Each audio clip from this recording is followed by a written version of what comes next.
All right, episode 2, Precious Metal Gens. Thanks for returning. For all of those of you who listened to the first episode, we really appreciate it. Gotten some good feedback on that. Here with my co-host Brian. Brian, have you heard anything good on the first episode? Yeah, a lot of people were posting stories of our show and said that they liked it. I mean, I got a lot of feedback regarding that it's something different and mainly focus on the content that we were presenting. And I think you and I have been talking for about a year now, a little bit about the state of content creation and podcasts, and it seems like it was dwindling. And instead of just talking about that anymore, we decided to make our own podcast and just talk about the stuff that we wanted to hear. So I think everybody appreciated it so far. Yeah, I think everything's been positive so far. It kind of motivates us to keep it up. Well, we have a very special guest today. Andy at Bye Bye Baby Cards will be coming on a little bit later to talk about his magnificent collection. But before we get to that, we're going to go through a little bit of an introduction and then our 3 recurring segments. Last week we talked about the Orlando Pace 1999 Ultra Masterpiece in our Card of the Week showcase, which went on auction for about $3,500 via eBay. Funny enough, the next day after our episode was released, it was reposted on eBay as a fixed price listing of $10,000 or best offered by That's the Old Price, who is an Instagram user who likes to do this a lot. So, Brian, what did you make of that immediate reposting of that card? It fell into the Flipper's vortex, right? It got sucked in. Yeah, right. Yeah, I think it's unfortunate because that card really needs to be in the hands of a collector that fits in the mold of what we talked about last week, where it's like either a team player set, 101, Hall of Fame collector, something like that. What's going to happen is that thing's probably just going to sit and rot on eBay or some selling platform. When you do a public sale of a 101, especially those, it's kind of counterproductive because you made a public purchase and then you are trying to sell it on the same platform. And I mean, I can't really imagine somebody spending way over what the last comp on that thing was, unless like something changes with the set or whatever. I mean, maybe the seller is content with that and they just want to do it, or maybe they're trying to just throw a wrench into, this type of market. And I can't speak to what their motivation is, but I just think it's, it sucks for whoever, were to be a collector and want that card, like maybe the underbidder on that. I mean, if I were the underbidder on that, I'd be really pissed because maybe they missed out on just a little bit. I don't know what the bidding looked like on it, but they missed out on a little bit and now this guy's got it and it's just sitting out there forever. So I don't know. It sucks. Yeah, I hate to see that. I mean, I guess his mindset is, well, maybe kind of like what we talked about last week. Maybe this big Pace collector fell asleep in this auction and missed this, and maybe now I'll give him a chance to buy it. But like you said, it's a public sale, and now whoever wants to buy it is going to kind of be thinking in the back of their mind, well, like, I know what this is worth. Technically on the open market because it went to auction, and this guy presumably bought it to make money because he relisted it immediately, and you have to account for the fee that eBay takes, and maybe if he paid sales tax, so his buffer zone there's a kind of a big one, I feel like. So it'd have to be a pretty high offer, and I just see, like you said, $10,000 starting price is enough to dissuade people who might pay $4,000 just because it's so high. And the longer it sits, it's like real estate. The less people want it because there's something enigmatic about a one of one that you never see. But if it's out there, it kind of does away with a little bit of the mystery of seeing it. So I don't know. It was unfortunate that it ended up that way.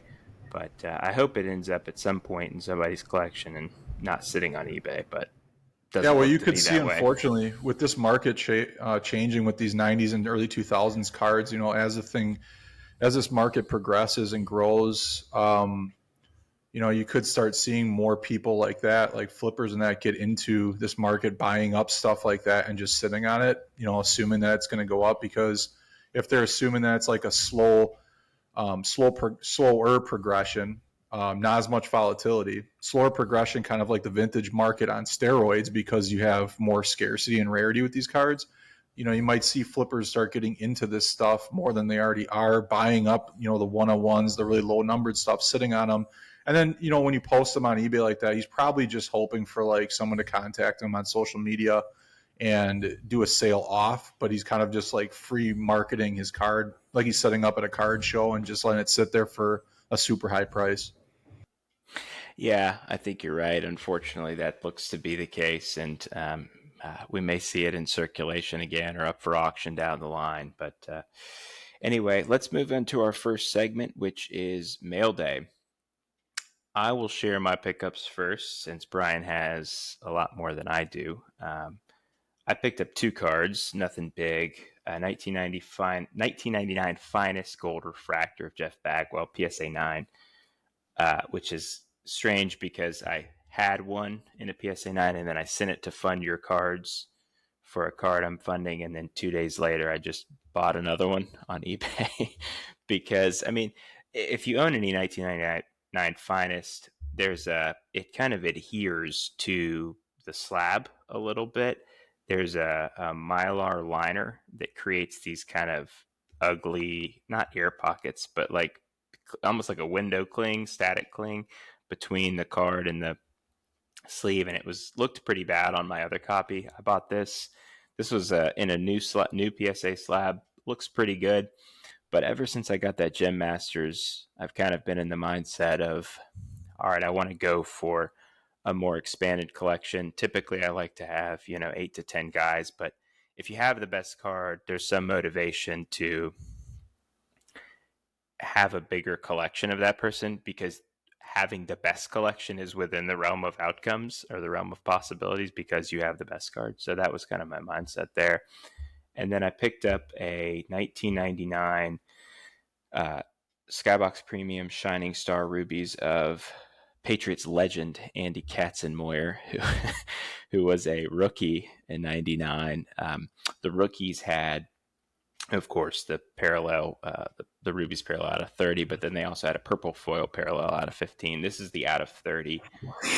And the Katzenmoyer, and there's a Michael Bishop in that set that I need for the team set to be complete, but I have a feeling that those are never going to surface, right? They're kicking around in somebody's like quarter box somewhere, I'm imagining. So yeah, I was going to ask you, I'll find them.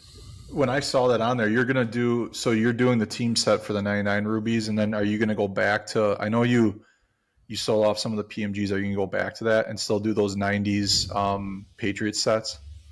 Yeah, so I didn't sell. I sold all my 97 Reds, which I intend to get back. I did not sell any 98 or 99 PMGs, and I did not sell any Rubies from 97 to 99 or credentials from 98 and 99. So it was just a few things that was numbered to 100 or more. So yeah, it's my intention still to pursue that. But all right, tell us about, you've got quite a big mail day, so tell us about some of the stuff you picked up in the last week or so. Yeah, it was like a mail week. Mail week. So the first, and it just so happened to just really all come this week. I mean, some of them I purchased earlier, some of them more recent, but the first ones are, there's the 2016 Panini Prism, Clay Matthews Gold Prism out of 10, Gem Mint 10.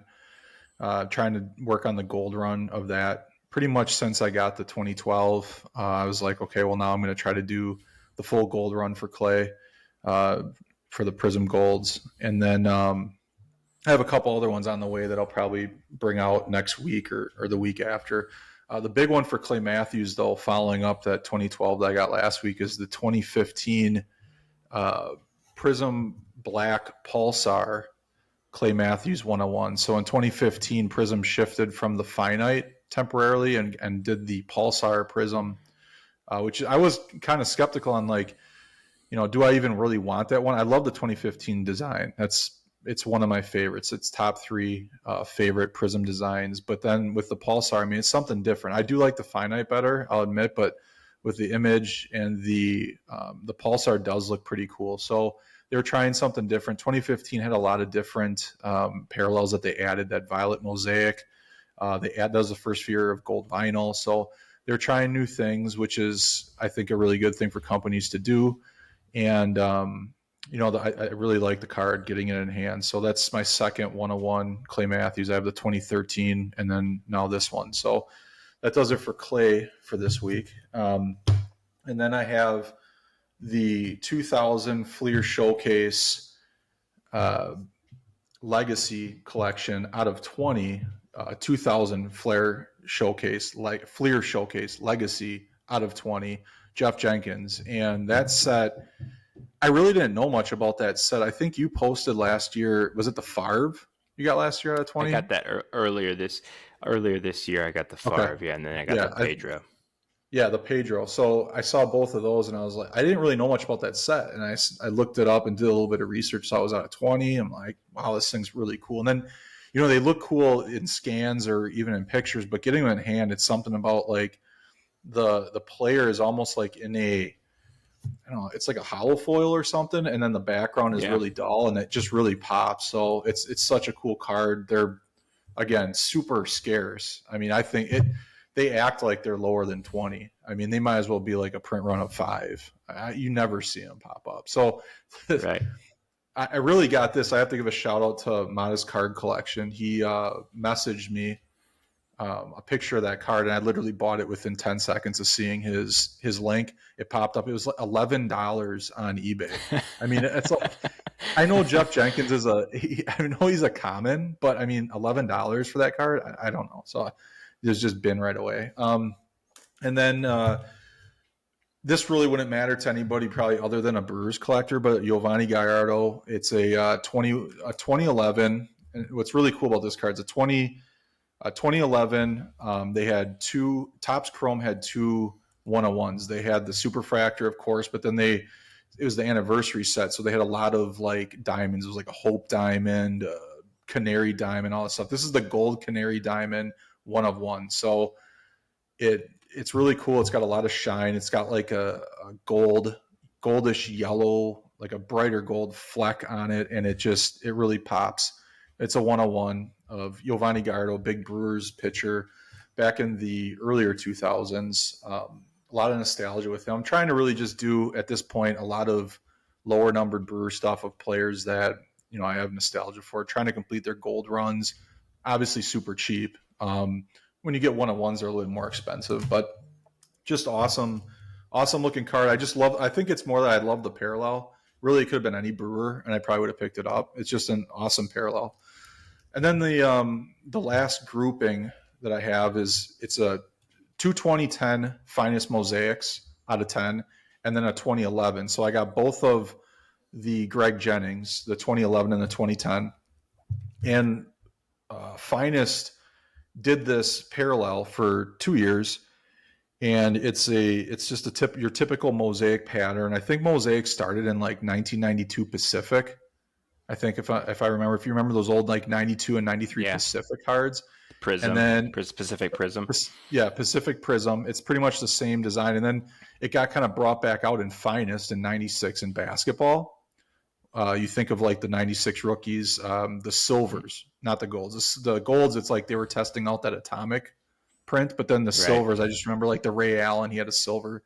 And then now it reappears in Finest again, and it's numbered out of 10. And I gotta say, like, I know they're really cool looking cards because you see scans of them and that all the time, but seeing them in person, I mean, the whole card is that mosaic pattern, and they just really pop. They have like a slight, it's not embossed, but they have like a slight raised player image, and they look awesome. So I got the two Jennings, the Greg Jennings, and then I got the Ryan Grant out of that set from 2011, or 2010.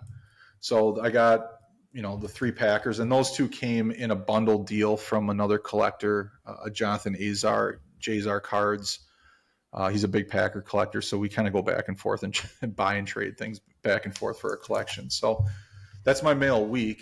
A lot of Packers, Brewers, I mean, my favorite one out of that was probably the Clay Matthews, but Yeah, I have to say that's the best one. A couple questions for you on the finest mosaics. Are you going for that team set, or how do those fit into kind of the direction that you're going?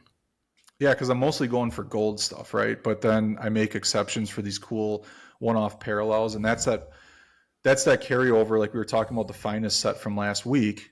So that's that mosaic pattern that the finest, the 97s, or the 97 finest used in all the sports last in 97 for the silvers.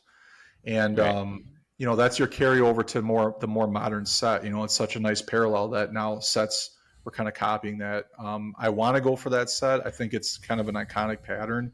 It's tough to find the Aaron Rodgers. I thought I saw a sale for the Woodson. I think it was last year or something, but that card seems like impossible to find. So to answer your question, I do want to go for it.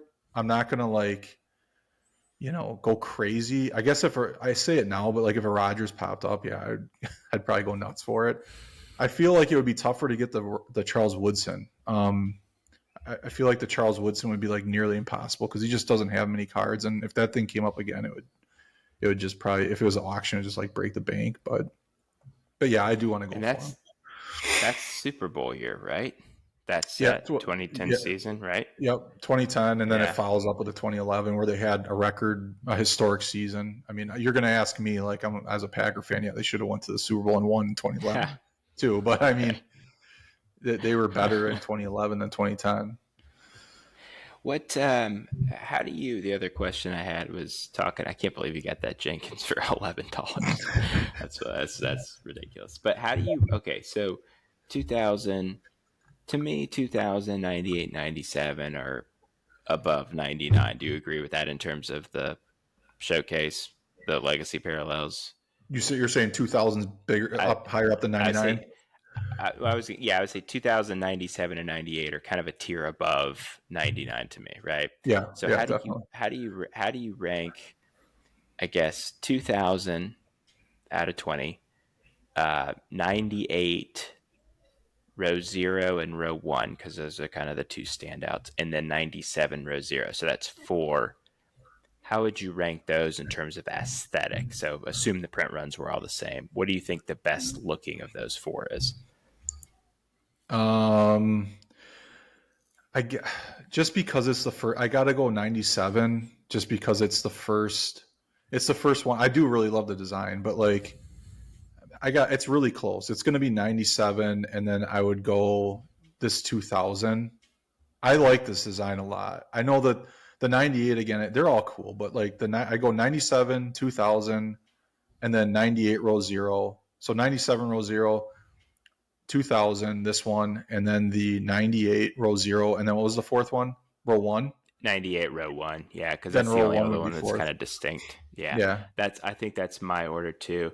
Um, 97 row 0 is really close, but that pointillism, that dot pattern on 97 is really cool. I think if 98 row 0 was vertical, that would be a serious contender for me as best overall because it's got that really nice mojo pattern on there. But If you asked me before I got this card or I saw your Favre or the Pedro, I probably would have said 97, then 98, then this one, and then 98 row 1. But right, after seeing this car in hand, like there's something. It's that I think it's like that hollow foil look on the or design on the player and the font that sets it apart from the background. It's just something about it. And being out of 20, it's just. I mean, they're like impossible to find. So yeah, that I mean, taking the print run out of it just kind of takes away from the actual comparison because that right. print run of 20 makes a big difference. But all right, let's move into the card of the week segment. Um, we chose to highlight the 1999 Essential Credentials Now of Curtis Martin, which was numbered to 5. It sold on PWCC Weekly for $4,680 in a PSA 10, the first public sale of that card. It ended up being a bit lower than I thought it would be. Now, I know Curtis Martin's market isn't huge, but that's a pretty desirable set. And I would have thought that a card numbered to 5 would have been a bigger seller. Did that surprise you at all? Yeah, I didn't know right away what it went for. And then when it sold, I'm thinking I thought it was going to go for more. I guess like the first number that came to mind was like maybe I don't know, like close to 7 or something. Because I mean, it is Curtis Martin. I'm kind of basing it always off of like the red PMGs, kind of like where they fall, not the price, but like the ranking of players where they're sold in that set. And then I figured, what is this red PMG generally goes for like depending on the grade, like what, like Five, eight? 600. Okay, Five, six yeah, hundred. Yeah, yeah. something So I like that. figured like, but with this 6 to 8, card, maybe. yeah, I mean, if you put him in like the tier of the other running backs or players, he's pretty low down in that set. So he's pretty far down. So, Right. but I figured like when you get these essential credentials, now the 99 set for some reason it always sells lower, no matter what the card is. I mean, I guess unless you had like the 101 or the 1 or the 2 or something like that. But I mean, even a 5, it always sells lower. I don't know why. Maybe because it's like the third year, but it's obviously the second best in terms of like rarity and scarcity.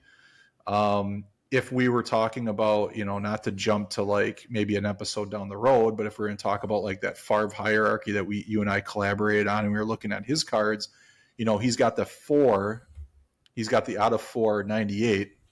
We had that as his best card, non 101 best card, even though it's not. I think you and I would agree that it's not like our favorite card of his, right? I mean, it's up there obviously, but it's not. It is probably his best, because when you bring the scarcity and the rarity into it, Essential Credentials is a top tier set.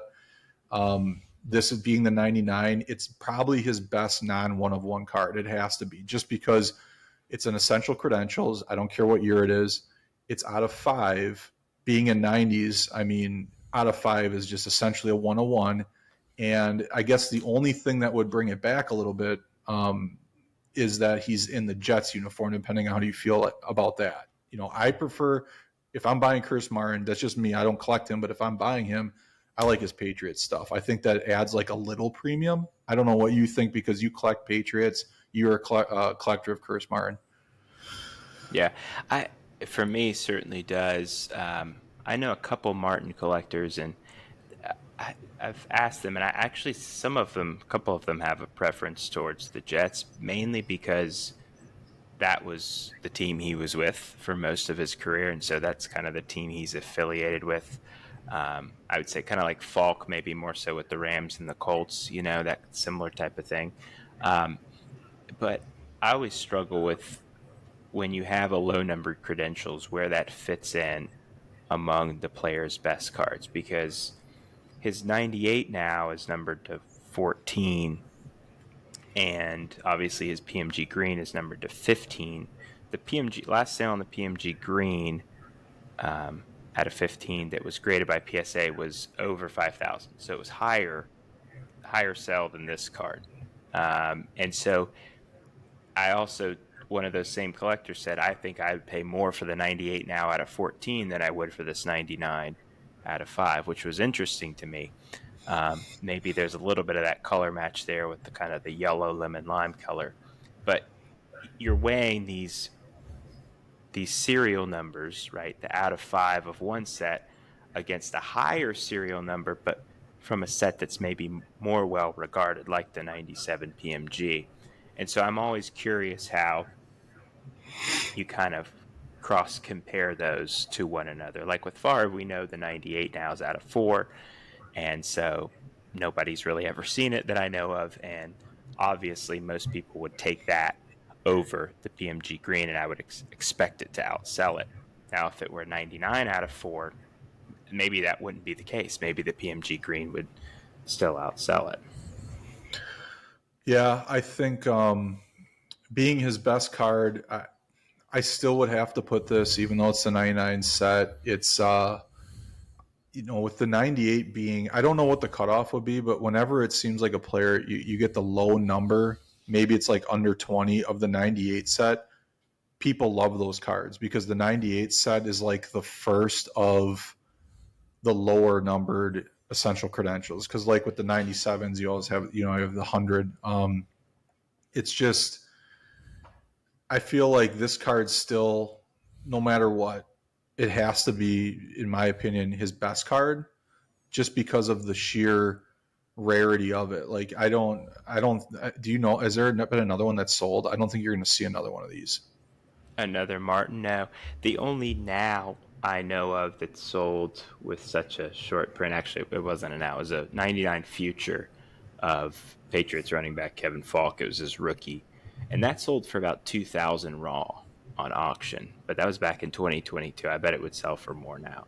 So that was part of what surprised me with this, was that I would think Martin, especially in a PSA 10, you would think that some set collector on the registry or wherever would be paying a premium for this, but I guess not. And then his top two, I mean, we talked a little bit about this, but the 98 Gem Masters and then would be number one, probably, right? Like if you're talking about his best Yeah, card. yeah. I think if I was a Martin collector, yeah, I actually would probably prefer the 99, but I'm weird about. I like to have the name of the team matching the jersey, and so it doesn't on the 98, right? It says Patriots, New yeah. York Jets, and he's in a Yep. Patriots uniform running through Manhattan. So it's, it's just kind of odd. So, so I don't know if I would. I mean, obviously, it's splitting hairs. You'd be happy with either of them, but yeah, interesting sale. Hopefully, we'll see some more low numbered credentials here in the near future. But before we get into the main segment, let's get into the listener questions. Surprisingly, we actually had some listener questions this week. Two people sent in questions, so we'll read those. I'm going to go and read the first one. Brian, you take this one. All right, this one comes from @Mays, Mayes Sports on Instagram. He says, do retros of popular 90s cards like PMGs, Essential Credentials, Rubies, etc. bother you from the standpoint that card companies theoretically could be spending their time creating new parallels that could be the popular parallels 20 to 30 years from now? Or do you like that retros reinforce that the OG parallels are king?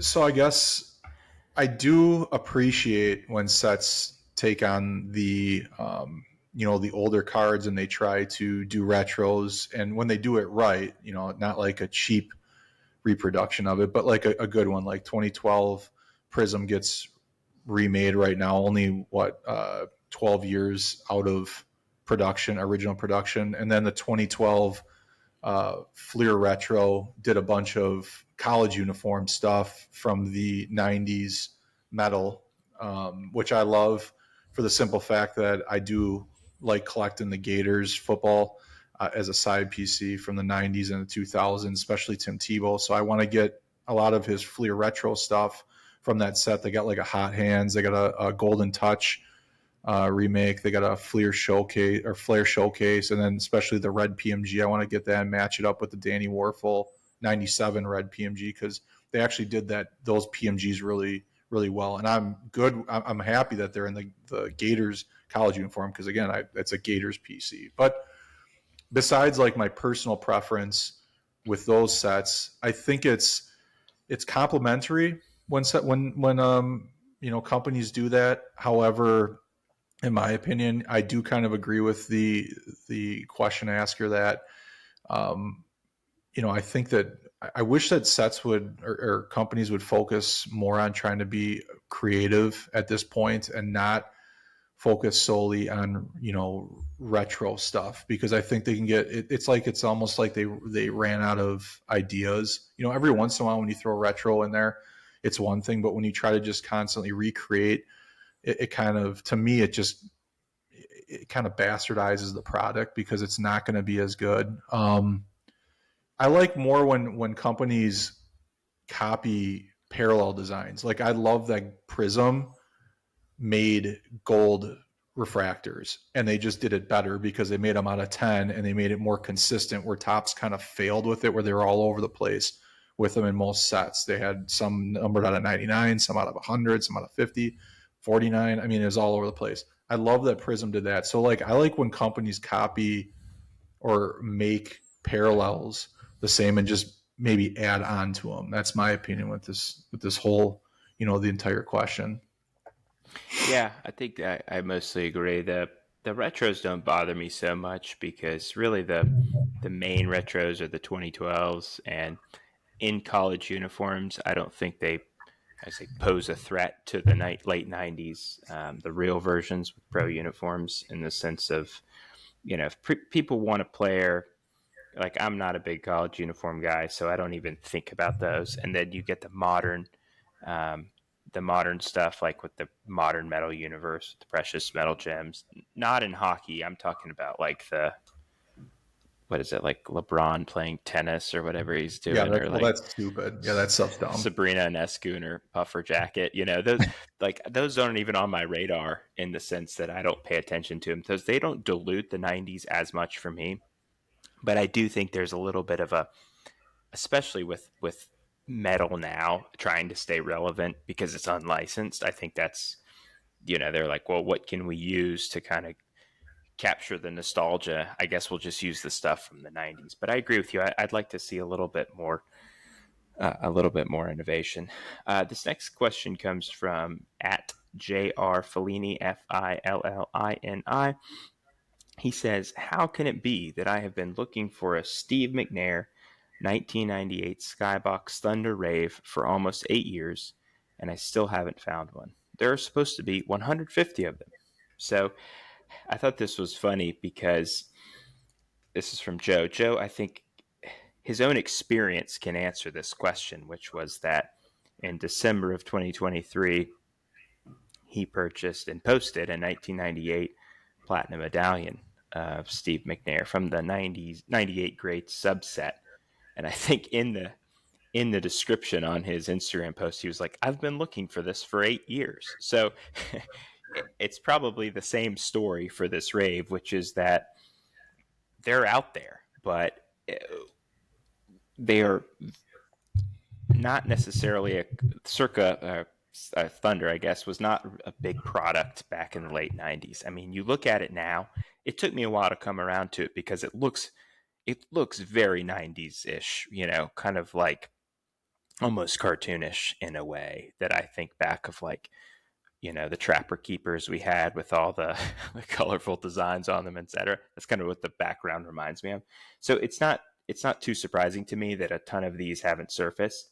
That is to say, with 150, you would expect one to come out here every now and then. But I suppose one will surface. Brian, have you ever had a card where you were looking for it for a long time and then it suddenly just popped up?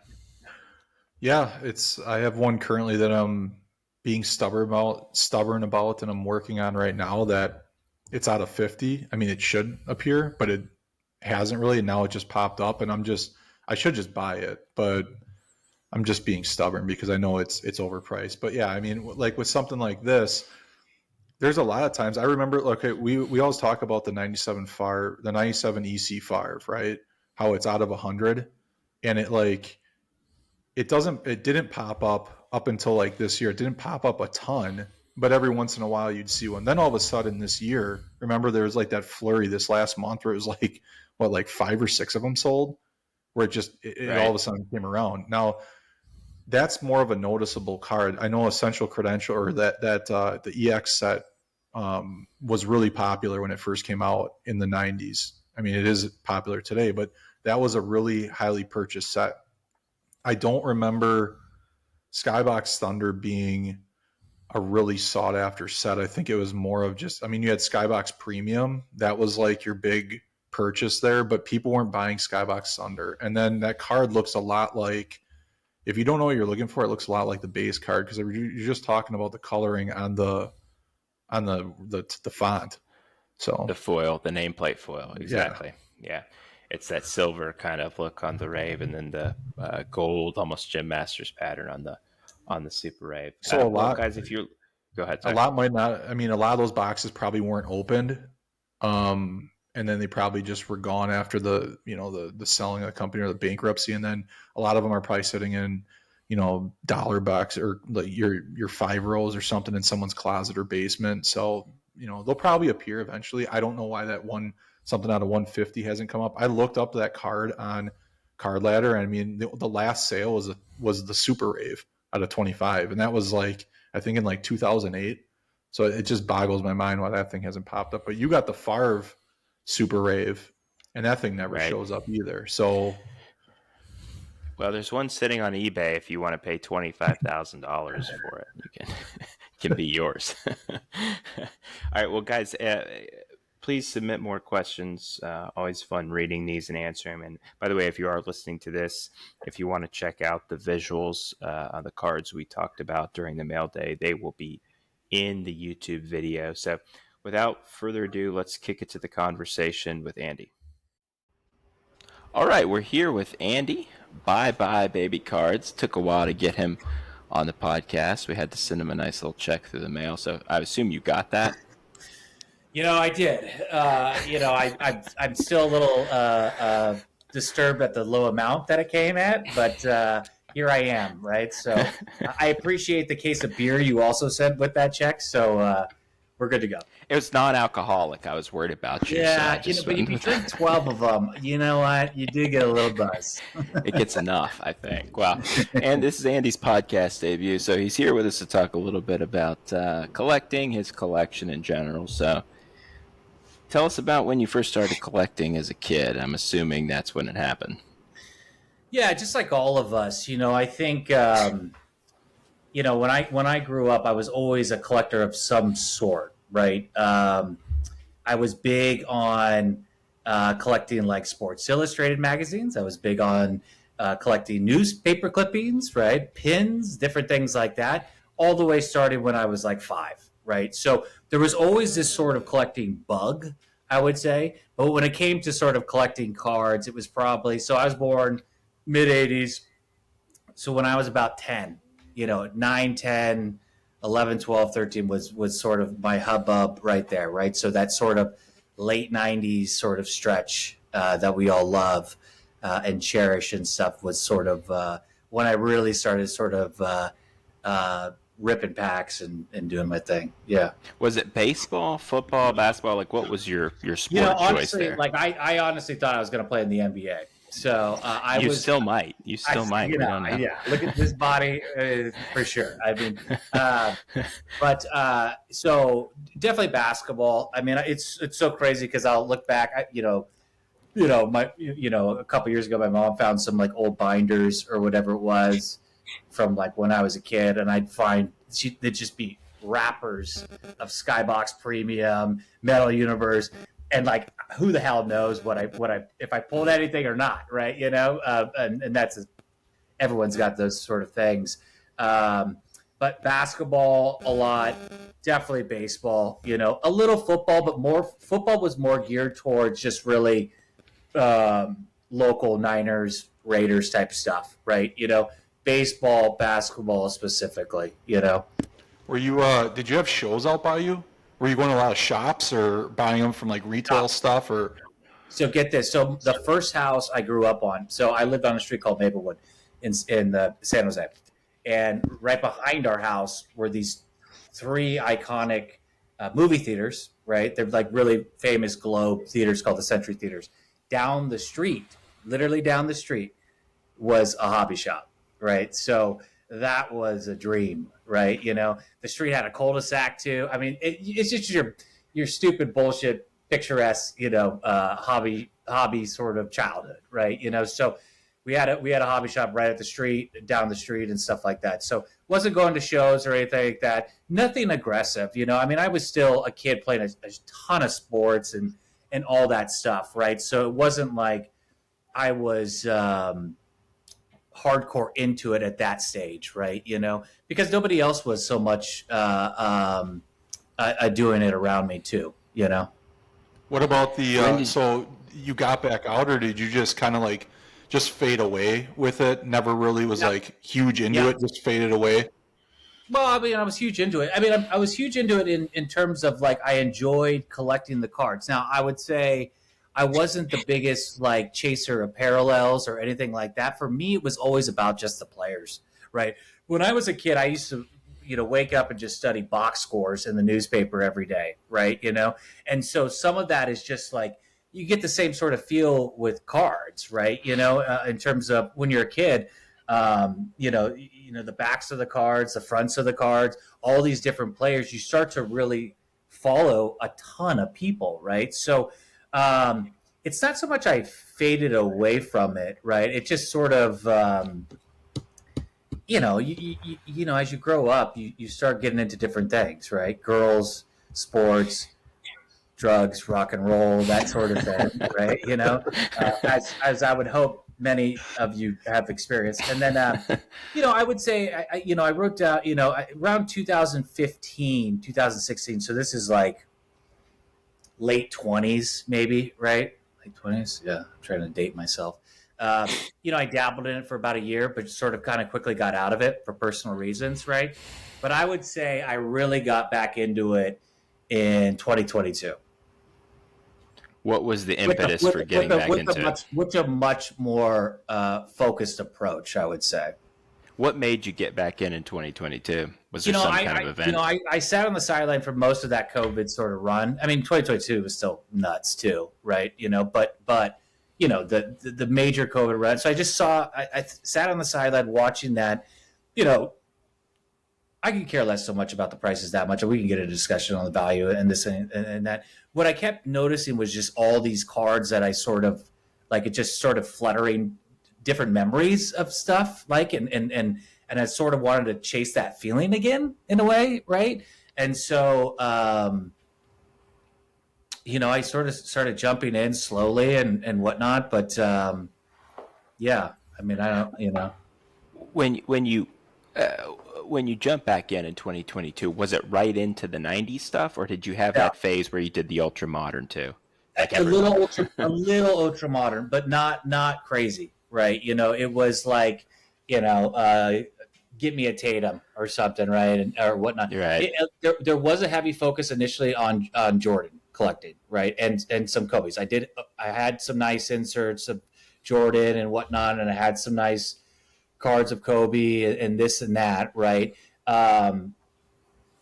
What I was ultimately lacking in terms of that was I wanted to chase the sets of the sets that I love, right? And I really couldn't do it so much in basketball at first, at least, right? I could probably do it now a little bit more, but like at the time, basketball was just so expensive for me that jumping into basketball at the level I wanted to jump in at was probably just not going to happen.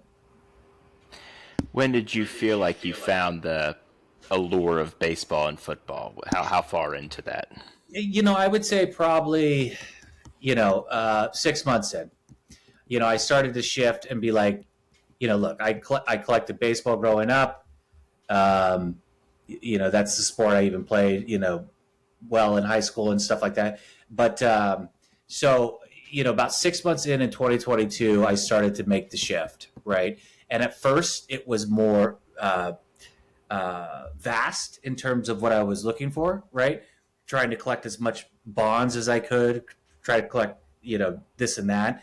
And then it slowly shifted into a very more narrow path, where I'm at right now, Did you see that? When I first, so if you haven't followed Andy, go ahead, Brian. No, I was just saying when I first jumped back into it, it was like basketball. You go into basketball, then you start seeing the prices, and then you start comparing them to the value that you can get with, baseball or football or something like that. Did you feel like that? Is that why you jumped back into kind of baseball? I mean, it's not the main reason I jumped back into baseball. I basically jumped back into baseball also because it's my first love, right? And there's so many players that I do love in baseball.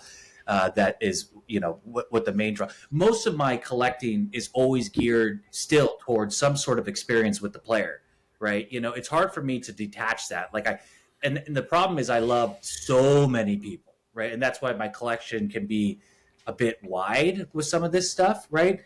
Because I do have such an appreciation from the losers to the goats, and so, but yes, I did think that baseball and football were severely undervalued relative to where basketball was. And I know reasons why basketball, whether it's foreign markets or different things like that and whatever, is where it's at. But yes, I definitely noticed that baseball and football were drastically undervalued. And I think it's been changing, as we all three of us know now, When I go through your page, I see mostly, baseball and football. How would you kind of describe your collecting approach? Sometimes we talk about, pyramids in terms of like the hierarchy of our collections. This is my priority, then these two things, then these two things. You're a Bay Area guy. How do you look at your own kind of pyramid? Well, I think it's, Zan, you and I have had many conversations about this. We all have very probably like-minded pyramids in terms of what sets we really value the most, which we find most attractive, right? Which we think are have some historic sort of significance to them too, right?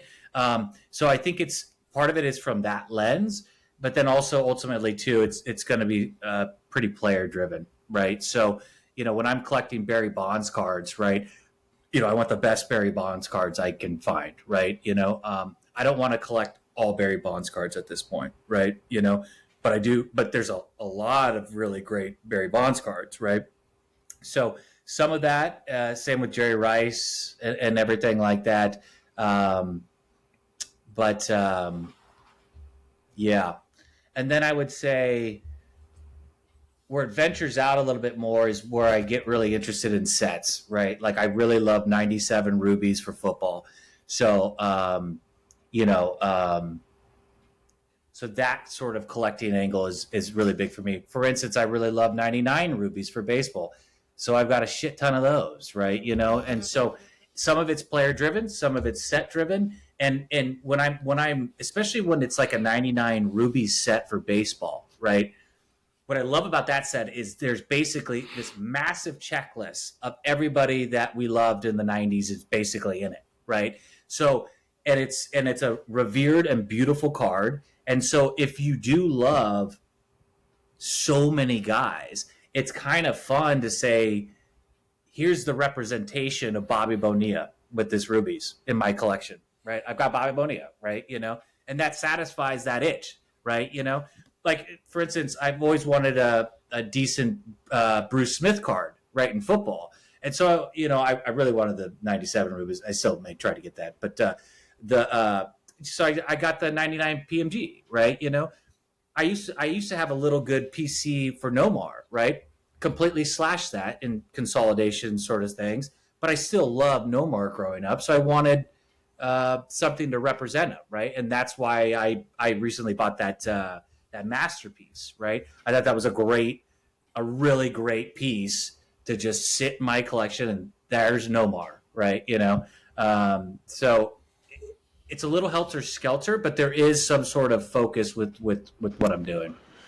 The way I look at it, so yeah, Zan collects a little bit different. He's player driven, gets really deep into certain players, and then does like team stuff. I look at it like I've kind of gone more into the team stuff. So I kind of look at your collection as like you have just a really big team with like players on different teams, if that makes sense. You kind of have like you cast a bigger net like I do, but then you focus on the bigger players from that, like I don't know if you call it like your all-star team of the 90s, right? When you collect, and then use the sets to kind of dictate what cards to buy. So I see it, I can relate to like it's a little similar. But tell me about the bond stuff. I know you're really focused on bonds. You got the Gem Masters bonds that you just recently got and posted. Tell me about that. How'd you go into that card? So, good buddy Grant, we all know Grant or whatever. He brought it to my attention, and it was one of those things where I really had to really think about it, just given the price point and stuff. But you know what? Honestly, maybe a couple whiskeys deep or whatever, it didn't. It was a no-brainer, honestly, and it meant cutting a lot of stuff, right, and whatnot, but. To have one of the 3 Gem Masters of Barry Bonds is, and really 2. I don't give a shit about the fly one, but it was an opportunity I would be kicking myself forever, because it probably would have landed in somebody's hands who would have just been dangling it there for way too much money forever, and I probably would have never had the opportunity to get it, right? So Grant gave me the opportunity. I've used Fund Your Cards many times. Mark at Fund Your Cards has been phenomenal for my collection. I can't speak highly enough of that guy. He is an ambassador of the hobby for this stuff. But he has really helped me and been very patient with a lot of this stuff. And in terms of Fund Your Cards, I do a lot of stuff where I consolidate, and I also pay with cash too. So it's a mix of both. And what I love about Fund Your Cards is, a lot of times it's not about that I don't have the money to so much pay for even some of the big purchases, right? It's more about, it just allows me to have more liquidity if there is other opportunities that I kind of want to go after. Like, I think when I'm funding this Gem Master bonds, of course, like a Jerry Rice 24 KT comes across, and I'm like, well, shit, I mean, I got to make this work. It's like, how many times you going to have that, right?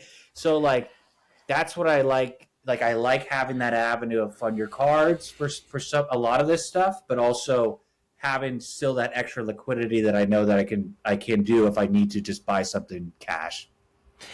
I know a lot of people out there probably don't know about Fund Your Cards. I've used them before. Can you just give kind of a brief overview of what that is and how it works so that people understand? Yeah. So basically, you can contact basically Mark, who runs Fund Your Cards, right? Empire Sports Cards. And let's say you identify a card, right? And you don't have so much the ability cash to fund it or whatever it is, or you want to pay for it basically through consolidation, right? Mark will basically, I keep saying Mark, I don't know if he wants that, but Fund Your Cards will basically pay for it, right? I don't know what their fee structure is currently. Maybe it's 10%. I don't know what it is. It's something like that. But basically, Fund Your Cards will fund it, right? Then you and Fund Your Cards will kind of go through all your cards or whatever, figure out the values of things, and decide where we're selling it. Auction, private, this and that. Fund Your Cards has been very good at patience, too. I've noticed that quite a bit. They have been very lenient. I mean, look, you do enough deals, they're going to probably be patient, but very lenient with that, right? So I think that's pretty much the gist, though, right, Sam? Would you say? Yeah, I think you're right. I mean, 10%, right? It seems like a steal. We'll not tell Mark that his prices are too low. But, seriously, how do you, when you go through that process of all right, he's paid for my card, I've got to send him 25, 30 cards. How do you like start with your collection so big? I message Zan and be like, what are we doing? Because that's the process. That's the toughest thing. There's a reason why I buy any card, right? I'm not looking to get in and out of cards quickly or anything like that, right? I'm building a collection, right? That I'm thinking that it's just going to stay there, but I know it's not going to always stay there, right? It's a tough process sometimes. Now, sometimes some cards it's pretty easy. You have to, you can really sort of make the decision, right? I always say the moment you start really thinking about, should I put this card on the chopping block, it probably should go on the chopping block, sort of, right? You start looking at some of your other lesser PCs, maybe, right? That I don't even know how you got into or whatever. I got to be honest, I have no clue how I fell into an Isaac Bruce collection. I have no clue. So he's probably going to go eventually. But so any Isaac Bruce people. But so it's a tough process, and it's a painful process for me. It really is. I've gotten a lot better at it. But that said, now the collection's at a place where it's like, it'd be tough to part ways with a good amount of some of this stuff, right? I love Isaac Bruce, right? I don't want to cut Isaac Bruce, but like, if I've got to fund something very important, someone like that would probably have to get cut, but I've gotten better at it. But it was so tough at first. Why do you think so? If you're thinking about consolidation, you bring that up. This Yeah. era of collecting, so the modern and ultra modern collectors do a lot of consolidation because of what I think the rarity and scarcity of cards are. But you don't see so much of that if you go to like, pre-war stuff or high-end vintage. You don't see a lot of like consolidation, like, oh my God, a Honus Wagner came up that I got to go get, so I got to sell all my Hank Aaron's and Mickey Mails. Like that doesn't happen because there's like what is the difference? Is it a mindset thing? Is it just like a rarity and scarcity thing? What is it in your opinion? Is it the boomer much more rich than we are being able to buy the vintage card? I mean, I don't know, man. Right? Like, I think I think it's some of it. Financial thing really plays a part in that, right? If I had oodles of money, I wouldn't probably consolidate anything. I mean, why not? I mean, I'll collect it all then, right? But really, I think the financial piece is a big thing. I don't know. Maybe the vintage collector. I can't speak to all vintage collectors and stuff like that. I don't know what the exact demographics of some of that stuff is. I think us collecting 90s and whatnot are open to trying to be creative to achieve stuff we never thought we could achieve with these collections, right? So if that means funding things in creative ways, or whatnot, I think we're more open to it. I think maybe the vintage guys play it a little bit more conservative, right, in terms of their own financial standpoint. But I don't know, man. I mean, that's I think you made a good point, Brian, when we were off air, which is that with vintage, most of that is looking for the right copy, right? You can go buy. I mean, there are some exceptions, but you can go buy that card really at any time in some grade because they're not numbered. There's thousands of them produced. But with respect to late 90s, if a card does come up that's out of 25, that might be your only opportunity to get it for a while. Whereas with vintage guys, maybe they don't feel the need to consolidate this. I'll just get it later.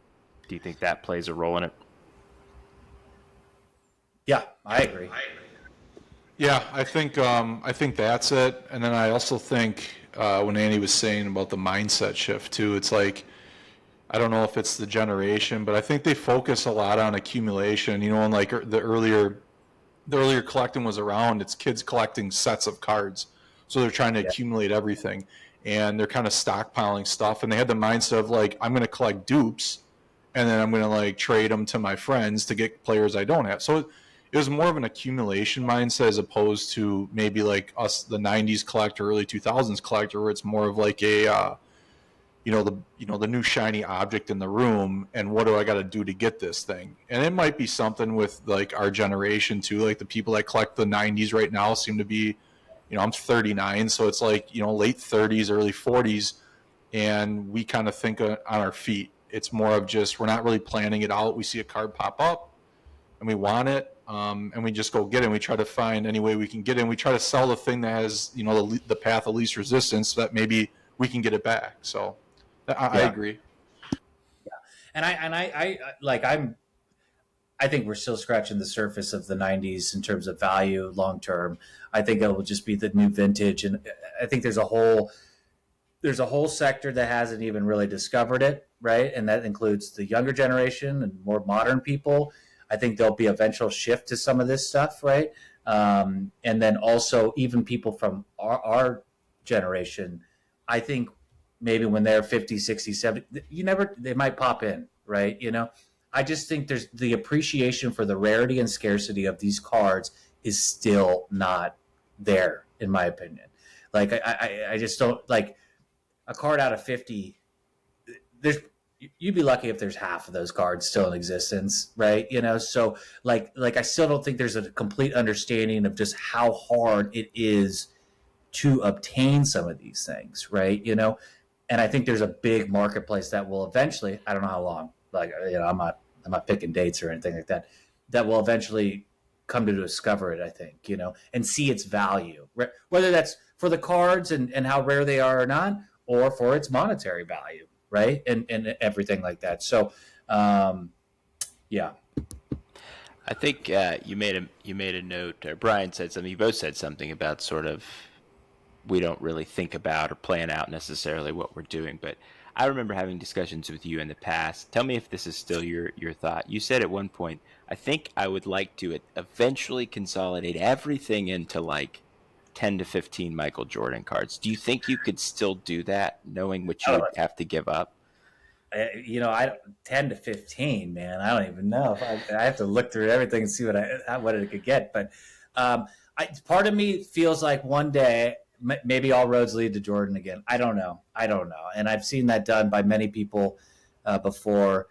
It'd be very, very difficult. I'm just hoping I'm in a better financial position where I can just do Jordan, right? But there might be a shift where I start thinking about, do I try to obtain a key Jordan 90s parallel card, right? And I just don't know when that's going to be. I don't think it's anytime soon. But I just think Jordan is such the key to the hobby, and it just be an absolute dream to own anything like a Ruby's or anything like that of a Jordan. I mean, that is he your favorite athlete ever? No, Barry Bonds is my favorite fucking athlete ever, man. I mean, that guy, Bay Area, best goddamn baseball player I've ever seen, and it's objective, and like that's another podcast. But I would say, Barry Bonds brought me the most joy. Jordan's right there though too. I mean, growing up, you're just in awe of what that guy did, right? But I think because of the locality aspect of things, right, and then to see the whole thing with Bonds and whatnot, it was, and also being more of a baseball guy in playing and then probably in spirit too. Then I got that connection, and it was just absolutely a joy to see that guy play baseball. What do you? We touched on the Gem Masters a little bit, but like, can you walk us through some of your bigger acquisitions lately? Yeah, as of late, a lot of it's interesting. I don't have that awesome Zan Bagwell story, which is like screw down. Like that's amazing. Like I'd love to have one of those things. A lot of my stuff, I scour just like everybody else, Instagram, Facebook, and whatnot. I also I'm in a fortunate sort of place. Sometimes people just message me. One time I had some doctor out of Texas send me a message and had some amazing cowboy cards and whatnot, and I was like, "This is amazing." But so I don't really have. I wish I had something spectacular to tell you in terms of how some of the things I acquire. I've got an Emmett Smith Rubies, 97 Rubies in the books I'm working on, so that should be coming soon. But nothing. Sorry, this is me in the shadows.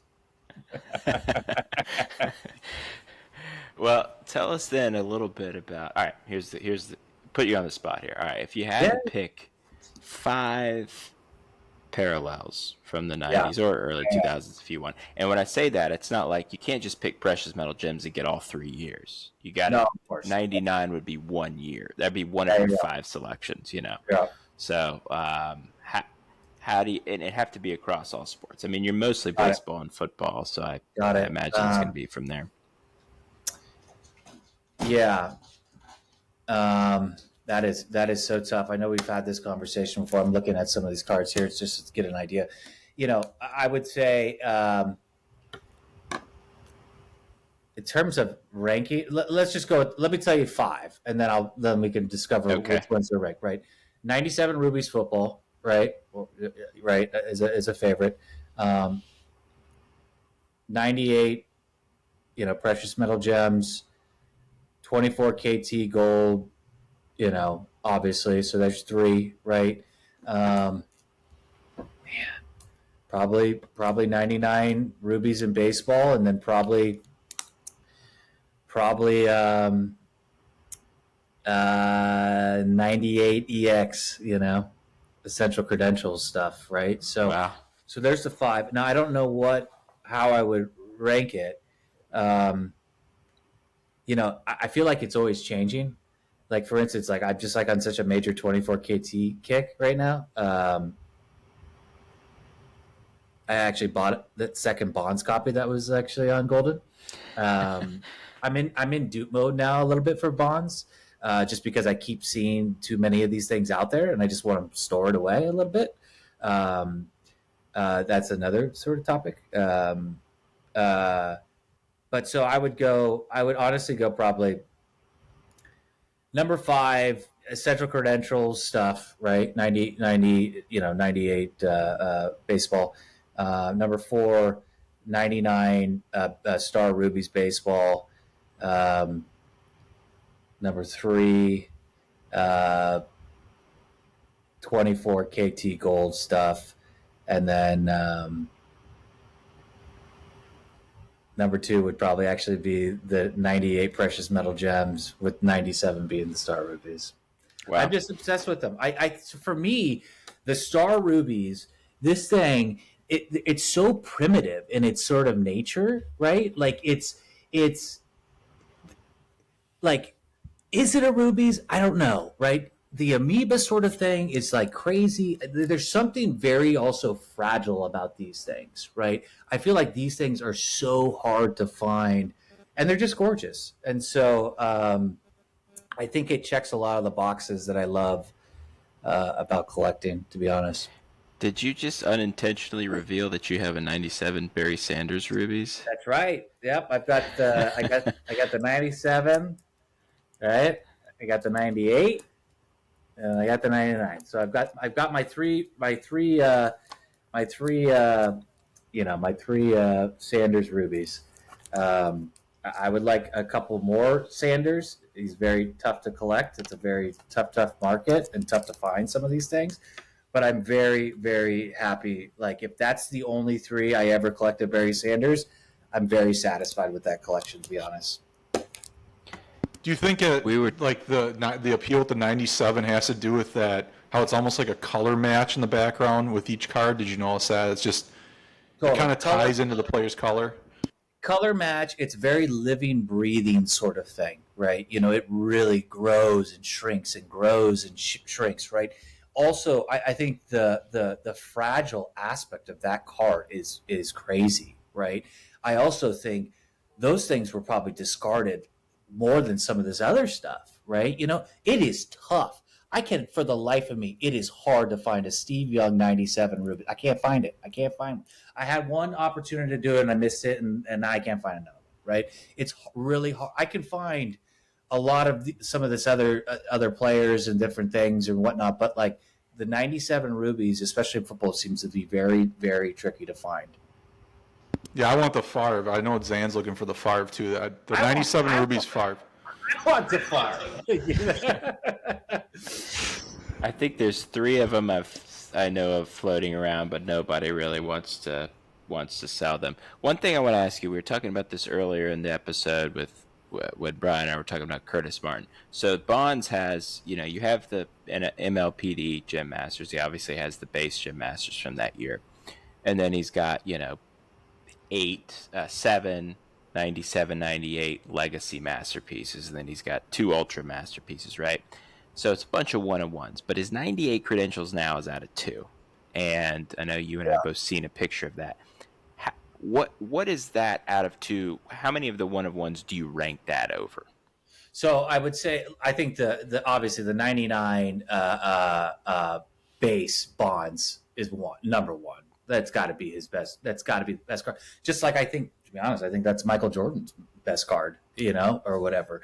But I would say the of 2 is probably got to be second place. Right. I mean, that is just such a grail. I mean, that is so tough to obtain. I know it traded hands, I think last year or something like that. I don't know. I forget what was the sort of value or whatever it is.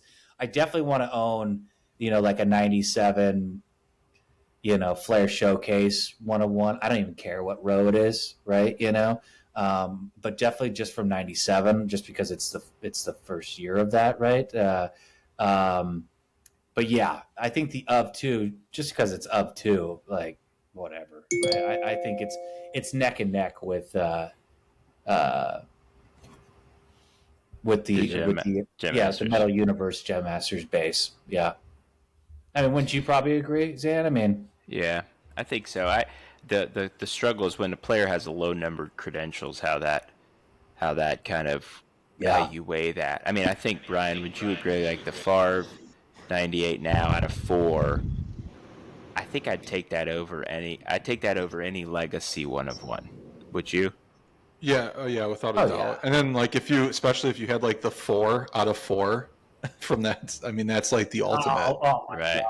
god. That's the ultimate. Oh, no doubt. I think that's the problem. I think the Flair Showcase, the gold labels, beautiful cards. Like, let's not kid ourselves. Those are just stunning cards, right? It's just the way the structure of those sets happen that it muddies it up a little bit too much, right? And that's unfortunate, right? That's why especially like we love those the 2000 Flair Showcase, right? It's straightforward. It's they're still as beautiful, pretty much, right? Got a little bit different look, but it's basically of 20 and a masterpiece, right? So I think that sort of plays into it. If there was just like one of one from say 97, one row only or something like that, I think there might be a little bit difference, right? But I'm with you 100%. The Favre four, right, would be way more important than anything from Showcase. Yeah, I get frustrated with those with the legacy sets and then with like the gold label. It's funny that you Yeah. brought those up because of I don't like sets where there's just multiple 101s. But then I was looking like a Jeff Yeah. Cirillo of all things. A Jeff Cirillo pops up on eBay and it was the black Yeah. label. Yeah. 1 of 1, and I looked on Trading Card Database, and I don't know much about that set. I just see a bunch of 1 of 1s all the time. I looked up; he's got There's 9 9. 1 of 1s in that set. I'm like, Well, I don't even want this set. every player has basically has 9 1-of-1s. Like I have like a Bonds 98 Class 2 101 of it or whatever. It's still a beautiful card, nice to own or whatever it is, but it's where is it basically like 1 of 9 of the in a sense, right? Right. Still, let's not kid ourselves. Love to own any of that stuff, right? Let's not stick our nose up to any of that, right? I mean, it's amazing when you can own like I got the Jerry Rice next to me here. This legacy, row 2 or whatever. I know it's probably backwards or whatever it is. The row 2 masterpiece from '97, right? And it's just, I mean, that's amazing, to me. I mean, that's it's a real treat. I don't know. Well, we've really enjoyed having you on. Come on, close us out here. Give us your top 5 cards that you would have to save if your house is burning down. Forget your dog. Forget your other possessions. What are the 5 cards? Forget my dog. She's so cruel, man. So it'd probably be the Bonds masterpiece, right? I would say I was thinking about this a little bit too. I was the other day. I was, so the Bonds, MLPD masterpiece, right? I think the Jerry Rice 97 Rubies I would actually keep over out of man. I'm really fucking homer for 97 Rubies. I'm really realizing. I'd probably keep the Jerry Rice 97 Rubies over some of these other ones. I'd keep the Barry Sanders 97 Rubies, the Derek Jeter 98 PMG, and probably also the Barry Bonds 98 PMG. And then Good selection. I was thinking like, okay, what are like if I had time to run back into the fire, right? It'd be like Griffey 98 PMG. It'd be Bonds 98 EC Futures, which I've got it in a PSA 10, right? The Jerry Rice 24 KT, that 97 masterpiece of Jerry Rice, that Bonds 24 KT, that Griffey 99 Star Rubies, and I even threw in Manning 99 PMG. I idolized Manning growing up. I can't tell you how many times me and my brother out in the street, even when he was at Tennessee, would just be like, "Go long, Manning with the deep ball, right?" So like to me, Peyton Manning is one of the most underappreciated players in this hobby, and I just it's a joy to at least own. That's the only Manning card I own. I'd like to own 1 or 2 more, but it's a real joy to own at least one decent Manning card. Well, nice job shoehorning 12 cards into your top five. That was impressive. No, those are all great choices. Any final thoughts before we go out? No, this is all. I love what you guys are doing. I think your approach to of this is on point. I think it's going to speak to a lot of people. I think your guys' style is really good. So I appreciate you guys having me on. I think I was your first guest. Wow, what a mistake you guys made. I probably just bombed your whole fucking show, dude. No, you're a mistake because it's going to be tough to live up to. That's the thing. So it was a good job. It was too good. Too kind. All right, man. Well, thanks for coming on. We'll see you next time. All right. Thanks, guys. Appreciate it. Thanks, Dan. Wow, what a conversation. Andy, really insightful there. Enjoyed talking to him. He has so much knowledge and perspective. I can't believe it's only been 2022 when he got back in. We'll definitely have him back on the show in the future. And go check out his page if you haven't seen it. It's just Grails after Grails after Grails. I am really excited for next week's episode. Brian, do you want to give us a little sneak preview of that? Yeah, we're going to finally be getting into Brett Favre cards, and we're going to use his catalog of cards as a way to discuss a lot of 90s parallels and kind of the hierarchy of 90s parallels. Zan and I put together a spreadsheet that kind of, and a ranking system that ranked those, and Zan did a little bit of surveying of the collecting community for 90s to kind of see if we were accurate. And we'll talk about the results next week, and we'll have a guest on there to kind of tell us if we did a good job or if we need to rethink it. Yes, it's going to be a great time. If you haven't, check us out on Spotify, Apple Podcasts, YouTube. Appreciate the support, the love, the feedback, the questions. So keep them coming, and we will see you next week.